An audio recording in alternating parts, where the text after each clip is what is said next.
أشرف الأنبياء والمرسلين سيدنا ونبينا وشفيعنا بالقاسم محمد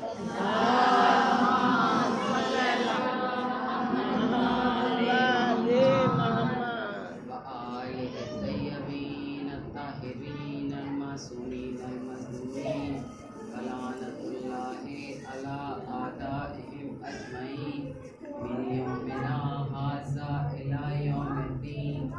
أما بعد فقد قال الله تبارك وتعالى في كتابك المبين وهو أصدق الصادقين قول الحق صلوات.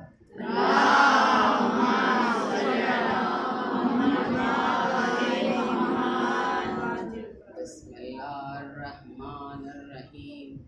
وظن إذ ذهب مغاضبا فظن أن لن نقدر عليه فنادى في الظلمات أن لا إله إلا أنت سبحانك إني كنت من الظالمين. فاستجبنا له ونجيناه من الغم وكذلك ننجي المؤمنين. صدق الله العظيم. اللهم صل على محمد وآل محمد. قرآن مجید کی جس آیت کی تلاوت کا شرف ہم نے حاصل کیا، یہ آیت قرآن مجید کی سورہ یونس علیہ السلام سے منسوب ہے اور جس میں خداوند عالم جناب یونس کے متعلق بیان کر رہا ہے کہ اے یونس، ہم نے جب آپ کو مچھلی کے پیٹ میں ڈال دیا اور جب آپ مچھلی کے پیٹ میں جا کر اس کے اندھیروں سے گھبرا گئے اور مچھلی کے پیٹ کے اندھیروں سے گھبرانے کے بعد آپ نے ہماری طرف یعنی بارگاہ الہی میں ہاتھوں کو بلند کر کے آواز دی، اے خدا مجھے اس مچھلی کے پیٹ کے اندھیرے سے نجات دلا دے کیونکہ اب میں گھبرا گیا، وقت بہت زیادہ ہو چکا مجھے اس کے پیٹ کے اندر، جو میری خطا ہے اسے معاف کر دے بار اللہ اور مجھے اس پیٹ سے نجات دلا۔ خدا کہہ رہا ہے ہم نے یونس کی دعا کو قبول کیا اور اسے مچھلی کے پیٹ سے اس طرح نجات دی کہ اس کا جسم گویا نرم ہو چکا تھا اور ہم نے ایک کدو کی بیل کو اگنے کا حکم دیا۔ ایک کدو کی بیل اگی اور ہم نے یونس مچھلی کو حکم دیا کہ اس یونس کو یعنی ہمارے نبی کو اگل دے اور یونس علیہ السلام کو اگل دیا گیا اور کدو کی بیل کے ذریعے جناب یونس علیہ السلام پرورش پاتے رہے جب تک اس کے پتے قائم رہے۔ جناب یونس علیہ السلام ان پتوں کو کھاتے رہے اور جب تک ان کی جلد صحت یاب ہو گئی تب تک وہ کدو کی بیل قائم رہی۔ جیسے ہی وہ صحت یاب ہو گئے تو ایک بارگاہ اپنی پریشانی کو خدا کے سامنے جھکا کے کہتے ہیں، خدا را تیرا احسان کہ تو نے مجھے اس قید خانے سے نکالا کہ جہاں کوئی جان نہیں سکتا تھا، جہاں کوئی جا نہیں سکتا تھا۔ خدا تیری رحمت بے نیاز ہے، عجیب ہے تو پروردگار کہ تو نے جس کی صدا ایک پانی کی سطح کے اندر بھی سنی اور جہاں کوئی سن نہیں سکتا تھا۔ صلوات دے دیجئے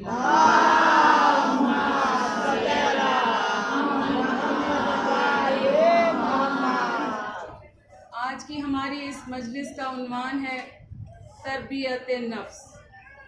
یہ فرش اعضاء ایک تربیت نفس، یہ میلاد تربیت نفس۔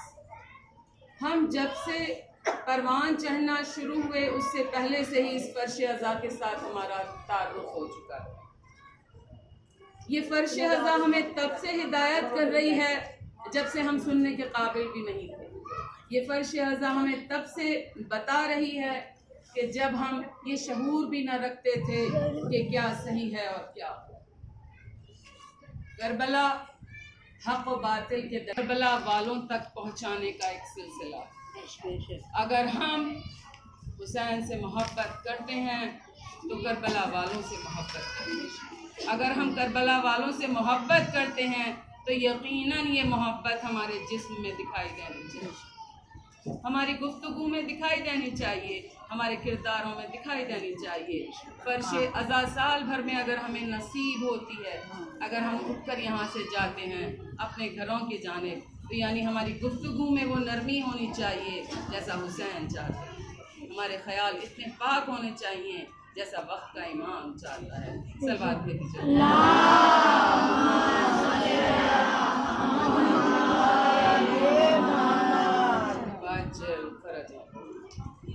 عزاداران فاطمۃ الزہرا، آج محرم کی 6 تاریخ ہو گئی اور ہمارا وقت کا امام جہاں بھی مجلسیں وقع ہوتی ہیں اپنی حاضری دینے کے لیے پہنچ جائے۔ خدا آپ سب کو سوائے غم حسین کے کسی غم میں نہ رلائے، مگر یہ غم حسین اتنا عظیم غم ہے کہ اس غم کے آگے تمام غم پھیکے ہو جاتے ہیں۔ ہمارے گھر میں اگر کسی کی خدا نہ کرے موت ہو جاتی ہے تو کچھ عرصے بعد وہ غم ہلکا پڑ جاتا ہے، مگر جیسے ہی محرم کا چاند نمودار ہوتا ہے ایک غم کی گھٹا سب کے دماغوں پہ چھا جاتی ہے، ہر طرف بس دل چاہتا ہے کہ ذکر حسین ہو اور آنکھوں سے آنسو جاری ہو جائے۔ یہ اس غم کا بہت بڑا معجزہ ہے۔ کبھی کرونا کے بہانے سے، کبھی صدام کے بہانے سے، کبھی ہندو وادی کے بہانے سے باری باری سے حکومتیں چاہتی ہیں کہ عزاداری کو بند کر دیا جائے، لیکن کبھی ایسا ہوتا نہیں۔ عزاداری ہوتی ہے اور ہوتی رہے گی، کہ یہ وعدہ ہے خدا کا کہ ہم جس چیز کی ذمہ داری لیتے ہیں تو اس کی ذمہ داری لیتے ہیں۔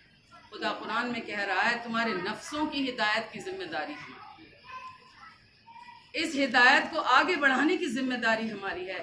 جس کا ذمہ دار خدا ہوتا ہے اس کو پھر کسی کا ڈر نہیں ہوتا۔ عزاداری پر آنے والے تمام بادل چھٹ جاتے ہیں جب محرم کا چاند نمودار ہوتا ہے۔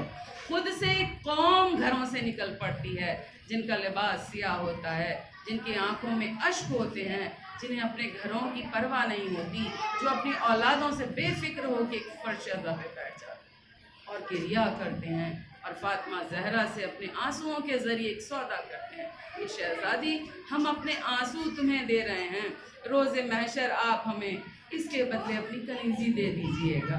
صلوات دے دیجئے۔ اللہم صلی علی محمد و آل محمد۔ نعرہ حیدری، نعرہ حیدری، نعرہ صلوات۔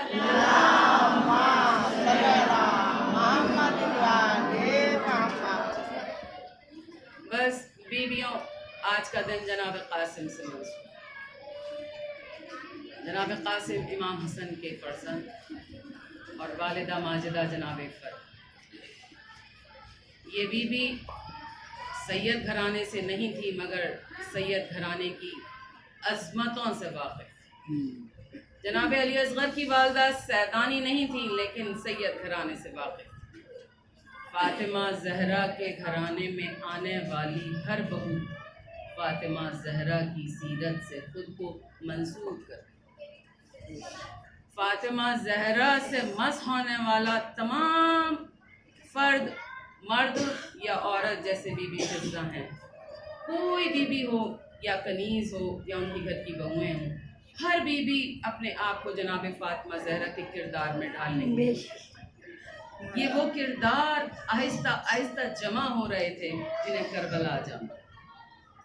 کربلا جانے والوں کی فہرست کوئی عام فہرست نہیں، کربلا جانے والوں کا انتظام خدا بہت پہلے سے کر رہا ہے۔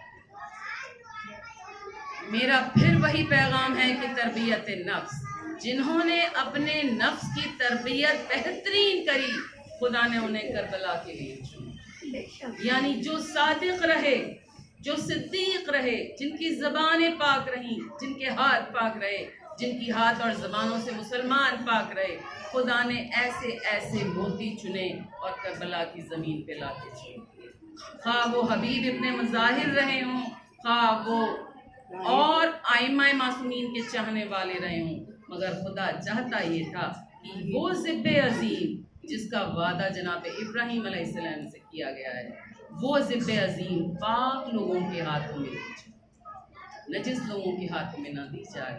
تو اب چاہے گر ہو، جو گھیر کے حسین کے لشکر کو کربلا لے آئے، یا حبیب ابن مظاہر ہوں جو کوفے میں بیٹھ کے اپنی زوجہ کے ساتھ کھانا کھا رہے ہوں، وہ چاہے عیسائی ہو کہ جو اپنی جس کی شادی ہوئی ہے ابھی ابھی، جن کا نام جناب وہاب ہے، یہ تمام موتی جڑتے جا رہے ہیں اور ایک ہار کی شکل لیں گے اور کربلا کی زمین پہ لا کے ڈال دیے جائیں گے۔ یہ ہے تربیت نفس کا بہترین نمونہ۔ آپ کو کربلا میں دیکھنا ہے تو ان 72 کو دیکھیے، دیکھنا ہے تو ان کے کرداروں کو دیکھیے۔ آپ جاننا چاہیں گے، مائیں وہ ہوتی ہیں جب خطرہ ہوتا ہے تو سب سے پہلے اپنی اولاد کو حفاظت میں رکھتی ہیں کہ نہیں باہر شور ہو رہا ہے، آپ حفاظت میں آئیے۔ کربلا کی مائیں عجیب، جب کربلا میں شور اٹھا قتل کرو حسین کو، ماں نے اپنے اپنے بچوں کو ترتیب دینا شروع، 6 مہینے کے علی اصغر کو رباب ترتیب دے رہی ہیں۔ کیا عمر ہوتی ہے 6 مہینے کے بچے؟ کبھی آپ نے اپنے 6 مہینے کے چھوٹے بچے کی چہرے کو چھو کے دیکھیے کتنا نرم ہوتا ہے؟ کبھی احساس کیا ہے کیا مرتبہ رہا ہوگا رباب کا، کہ رباب ایک خیمہ ہے اور اس خیمے میں بٹھا کے اپنی آغوش میں 3 دن کے بھوکے پیاسے علی اصغر کے بالوں کو سہلا رہی ہیں اور کہہ رہی ہیں علی اصغر میں سید گھرانے سے نہیں ہوں، لیکن میں چاہتی ہوں کہ قیامت کے دن فاطمہ کا جب سوال ہو مجھ سے کہ رباب تم نے میرے بیٹے کے لیے قربانی کے لیے کیا پیش کیا، علی اصغر میرے پاس سوائے تمہارے کوئی چیز نہیں۔ علی اصغر اپنی پیاری پیاری آنکھوں سے اپنی ماں رباب کو دیکھتے ہیں، مانو کہہ رہے ہوں کہ اماں اصغر وہ کر جائے گا جو کائنات کا کوئی بچہ نہیں کر پائے گا۔ ہے بیویوں دوسرے خیمے میں امام حسین جھانک کے دیکھتے ہیں، دیکھا ایک خیمہ ہے جہاں ایک ماں ہے، اس کے سامنے 13 سال کا بچہ ہے۔ ایک ماں آواز دے کے کہہ رہی ہے قاسم میرے لال، ارے بچپن میں تمہارے بابا نے تمہارے شانے پر ایک تعویذ باندھا تھا، لال آج اس تعویذ کو کھول کے دیکھتے ہیں۔ ارے حسن نے جانے سے پہلے وعدہ لیا تھا کہ فروا جب بھی تم پر کوئی مصیبت کا وقت پڑے تو اس تعویذ کو کھول کر دیکھنا۔ ذرا ایک لمحے کے لیے میں آپ کے ذہن کو کربلا لے چلوں۔ مصیبت جب انسان پر پڑتی ہے تو اسے جب اپنا نظر نہیں آتا، چاروں طرف دیکھ کے سمجھتا ہے کہ کون ہے جو ہماری مدد کو آئے۔ کربلا مصیبتوں کا مجموعہ ہے۔ کربلا میں حسین یک و تنہا ہیں اور اپنے گود کے بالوں کو اپنے ہاتھوں سے سجا سجا کے بھیج رہے ہیں۔ کبھی علی اکبر کو سجاتے ہیں، کبھی قاسم کو سجاتے ہیں، کبھی علی اصغر کو آغوش میں لے کے خیموں سے نکلتے ہیں۔ ہائے رونے والوں، ارے عاشور کا دن حسین کے گھر کا ایک ایک چراغ بجھا دیا گیا۔ ارے سلام ہو ان بیویوں پر جنہوں نے کربلا کی زمین پر ارے اپنے گھروں کی اپنی گودیوں کو اجڑتے ہوئے دیکھا اور شکر میں گر گئیں اور آواز دے کے کہا ام فروا نے، اے خدا را شکر ہے تیرا کہ ہماری گودی کا بالا آج تیرے اس دین پر کام آیا۔ آئے بیویوں، جناب قاسم کو حسین اجازت نہیں دیتے۔ جناب فروا اور جناب قاسم خیمے کی پشت پر بیٹھ گئے۔ کبھی ماں بیٹے کو دیکھتی ہے، کبھی بیٹا ماں کو دیکھتا ہے، آواز دیتی ہیں قاسم میرے لال ایک بار کوشش اور کر لو، شاید اس بار تمہیں اجازت مل جائے۔ جناب قاسم کہتے ہیں اماں میں جتنی بار خیمے میں داخل ہوتا ہوں ارے حسین مجھے اپنے سینے سے لگا کے کہتے ہیں قاسم ارے تو میرے بڑے بھائی حسن کی نشانی ہے، میں کن آنکھوں سے وہ منظر دیکھوں گا کہ تیرا لاشا خون میں غلطا۔ قاسم ارے قاسم سب مرنے کو جائیں لیکن تم مرنے کی اجازت نہ مانگنا۔ جناب قاسم کئی مرتبہ اجازت کے لیے گئے مگر جب اجازت نہیں ملی پشت خیمہ پر جا کر اپنے ہاتھوں سے اپنے چہرے کو چھپا کر رونے لگے۔ یہ منظر جب جناب عباس نے دیکھا آواز دی قاسم ارے بیٹا تم ہمارے شاگرد ہو، آج یہ وقت آ گیا کہ قاسم تم پس پشت خیمہ رو رہے ہو، کیا وجہ ہے قاسم؟ جناب قاسم نے کہا امو جان ارے میرے آقا مولا میرے چچا حسین مجھے مرنے کی اجازت نہیں دیتے. آواز دی چلو میرے ساتھ چلو. جناب عباس نے جناب قاسم کا ہاتھ تھاما اور خیمہ حسین میں داخل ہوئے. آواز دی السلام علیکم یا ابا عبداللہ, السلام علیکم یا اپنا رسول اللہ. حسین نے اپنے مقام کو چھوڑا. آواز دی عباس ارے کس کی سفارش لے کے آئے ہو؟ جناب عباس نے کہا بھیا ارے آقا یہ بچہ بڑی دیر سے پشت خیمہ پر رو رہا ہے. ارے اس کی ماں کا رو رو کے برا حال ہے. وہ شہزادی شکوہ کر رہی ہے کہ میں سیدانی نہیں ہوں, اس لیے میرے بچے کو قربانی کے لیے آپ لوگ نہیں لے جانا چاہتے. ارے حسین نے جب یہ الفاظ سنا قاسم کو سینے سے لگایا. ارے اس کے بازو پر جو تعویذ بندھا تھا اس تعویذ کو کھولا. ارے کھولا جیسے ہی تعویذ میں لکھا تھا اے میرے پیارے بھائی حسین, ارے جس وقت یہ تعویذ کھولا جائے گا تم دشمنوں میں گر جاؤ گے.